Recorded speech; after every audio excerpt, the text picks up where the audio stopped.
अब सवाल यह है कि 16 अगस्त के बाद आखिर क्या होगा? तेजस्वी यादव और राहुल के आरोप सियासी तूफान बनेंगे या फिर कानूनी शिकंजा कसा जाएगा? बिहार की सियासत में अगले कदम पर सबकी नजरें लगी हुई हैं। ये रिपोर्ट दिखाते हैं आपको, जिसे समझ पाएंगे आप कि आखिर बिहार में चल क्या रहा है।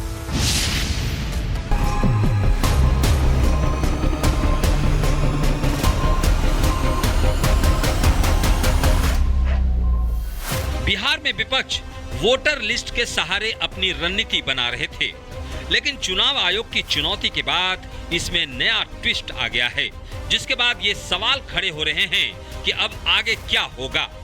सवाल ये भी कि तेजस्वी और राहुल की मुश्किलें कहां तक जाएगी और क्या सियासी मैदान में शुरू हुई लड़ाई अब क्या कानून के कटघरे तक जाएगी। दरअसल होगा ये कि अब अगला एक हफ्ता बेहद अहम रहेगा, क्योंकि इसी एक हफ्ते के अंदर 16 अगस्त की तारीख भी है।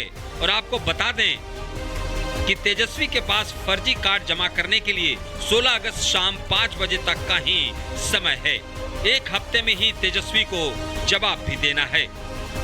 लेकिन तेजस्वी की मुश्किलें यहीं खत्म नहीं होती, उनकी असली मुश्किल तो इसके बाद शुरू होगी, क्योंकि अगर आईडी कार्ड असली साबित नहीं हुआ तो उनके खिलाफ मुकदमा दर्ज हो सकता है, चुनाव कानून के तहत केस दर्ज हो सकता है। यानी तेजस्वी की डगर में कई मुश्किलें खड़ी नजर आ रही है। उधर राहुल गांधी के लिए भी चुनौती कम नहीं है, कानूनी सबूत पेश करे या माफी माने, कुल मिलाकर वो अपनी चाल के जाल में खुद फंसते दिख रहे हैं। दोनों नेताओं के लिए ये मामला चुनाव से पहले सियासी छवि की बड़ी परीक्षा बन गया है।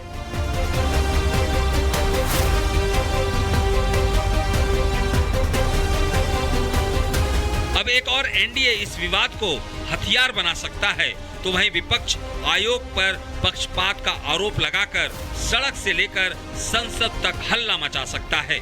मामला अदालत तक पहुंचने की संभावना भी बढ़ गई है, जिसके बाद कानूनी लड़ाई की आहट भी सुनाई दे रही है। अब ये तो तय है कि 16 अगस्त के बाद बिहार में सियासी तापमान बढ़ने वाला है।